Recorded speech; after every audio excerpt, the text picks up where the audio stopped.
Hey team, this is Grant David Collins, and welcome to Basement Philanthropy, a place for people who do not want to wait until they are rich or retired to create meaning, impact, and connection with their time, talents, and money, regardless of the amount. On this episode, we're going to be talking about the problem with moral individualism, so let's get started.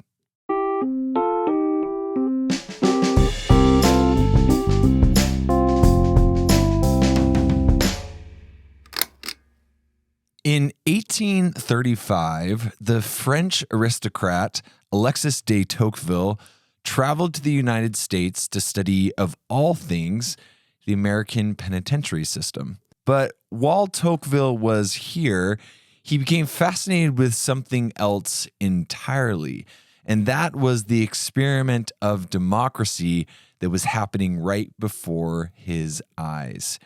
He was so fascinated by this experiment that he went on to write a book exploring what he observed entitled Democracy in America. And what's so fascinating about this writing by Tocqueville is his perspective.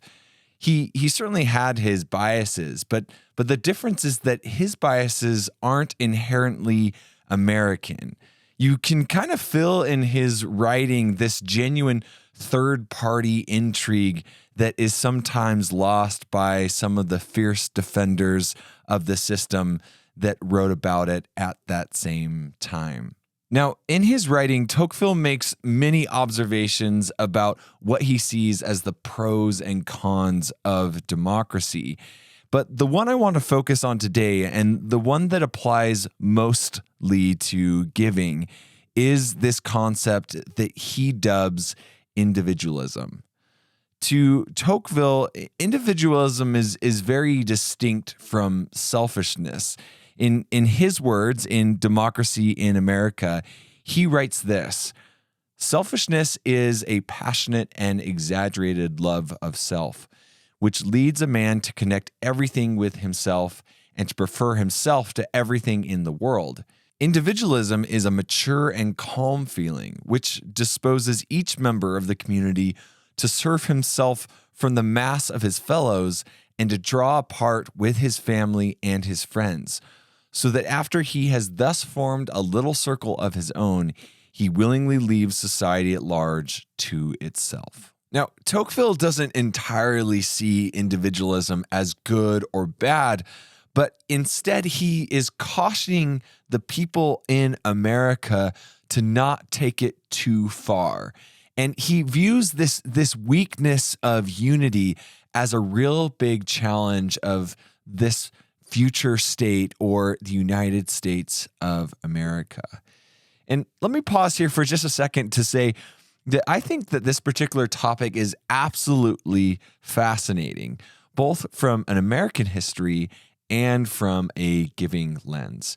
Like we talked about last week, we all have this natural tendency to live inside a bubble, to, in some ways, as Tocqueville puts it, to sever ourselves from the mass and willingly leave this society that we all know and count on. And this approach is not good for democracy, and it's not good for giving.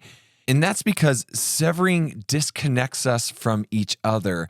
And this disconnection leads to isolation and a general lack of charity for those among us who really need it. Now, I was introduced to this history of individualism in America on a podcast and radio show that I follow called Radio West.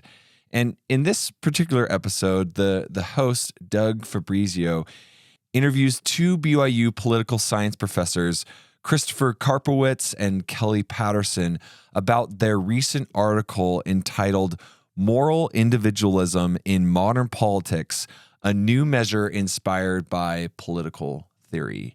In this article, the authors explore a new trend that they are seeing across American politics that they've begun to entitle moral individualism. Now, moral individualism, as defined by Christopher and Kelly, is the disposition to rely on the authority of the self as opposed to some external authority. In essence, Christopher and Kelly want to understand empirically if some of the observations that Tocqueville and others made nearly 200 years ago are coming to pass.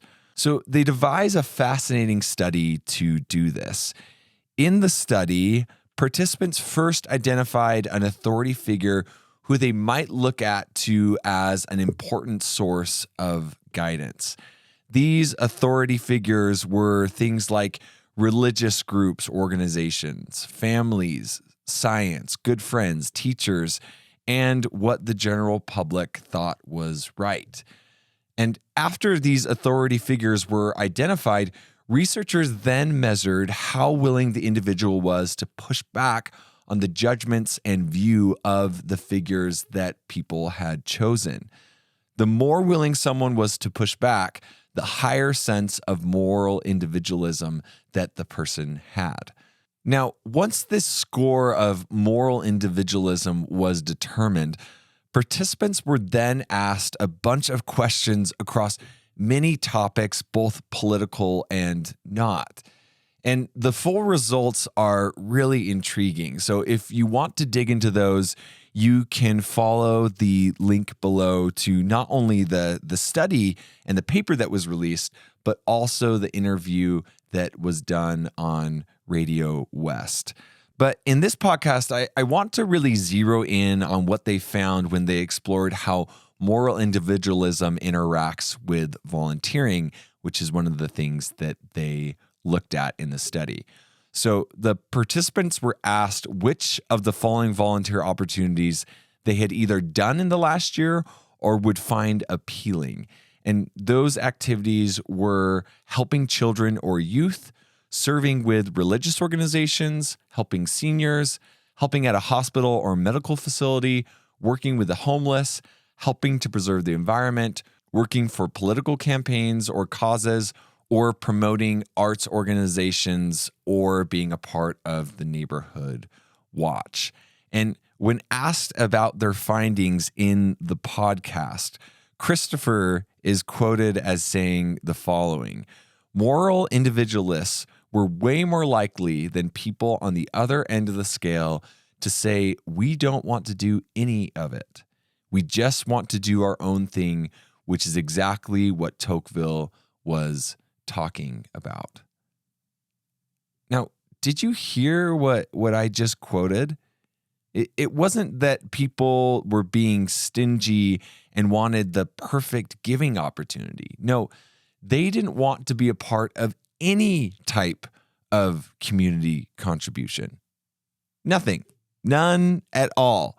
And this is why this matters so much. This type of thinking is on the rise, and it has been in some ways since the early 1800s. And if we lose this care and connection to the world around us as a society, our society will crumble. And with it, all the good that we have worked so hard to create over the last 200 years or so. And the irony about all of this is that relying on each other is one of the best ways to succeed as an individual, because this foundation of common good creates a space for all of us to have success. So as I'm listening to this podcast and I'm digging into these different topics and doing more research, the thing that I was starting to ask, or the question that I was starting to ask, is how can we start to push back on this growing tendency to view ourselves and our opinions as the ultimate source of truth for everything? And my suggestion to bridge this is to begin to see yourself as somebody that is a part of an interconnected system. So, for example, where would you be without a garbage man or a grocery store stocker or the city council representative for your area? And to start off, it doesn't matter if these people are getting paid to work on what they're doing or not. Just imagine what life would look like without the interconnected society that we count on. Now, if I'm being honest, that life looks pretty crazy. I mean, Have you been out in your garage after you throw away a particular nasty bag of trash? Like, you want to get that thing out of there as soon as possible. And what if the garbage man didn't come for a month? Like, what would our streets start to look like? What would our houses start to look like? What would we do? I mean, that in itself, that example alone shows you how interconnected we are. So once you can start to maybe get a handle on that, what I would put out there, or the second thing that we can start to do, is to do the opposite of what was highlighted in the study. And what I mean by that is to see these authority figures or discover what authority figures we subscribe to, and then make a more concerted effort to listen more closely to them. Now, I am in no way advocating for this total unquestioning approach of servitude to these authorities, but I do believe that a well-rounded individual is one who realizes that we all have strengths and weaknesses. And after we identify those, we find help or resources to buoy up those blind spots. And we cannot in any way, shape, or form solve the challenges in our communities and neighborhoods, let alone our world, without working together. We need each other, and if we can start to realize that, then these changes can begin to occur. But if we can't, if we all start to separate ourselves into these clans or these one-sided belief systems, we're really not going to make progress as a society, and for sure, we're not going to make progress when it comes to giving and helping those around us that really need it. So, in light of this discussion, I'd like to suggest a reachable giving project that you could do that could kind of help you see what we've been talking about this whole time. You likely, in the community where you live, have some sort of action group or food bank that prepares lunches for children.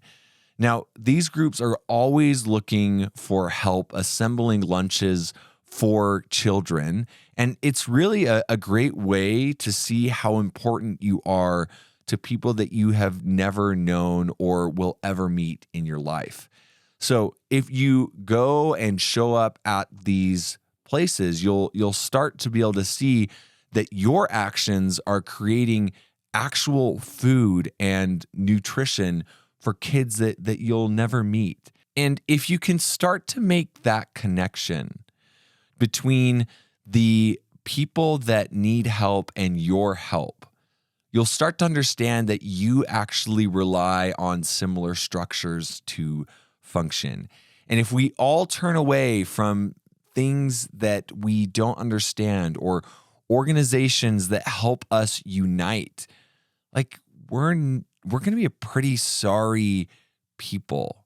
And not only are we going to be sorry and not progress, we're just not going to really be connected. We're not going to feel like we have purpose in this life if all we do every day is just shut out the people around us who need our help the most. Well, team, that's it for me. Let's go out in the world and create good with our time, talents, and money, regardless of the amount, and realize that we are all a part of this interconnected work that makes our world go round and has the opportunity to make that same world a better place.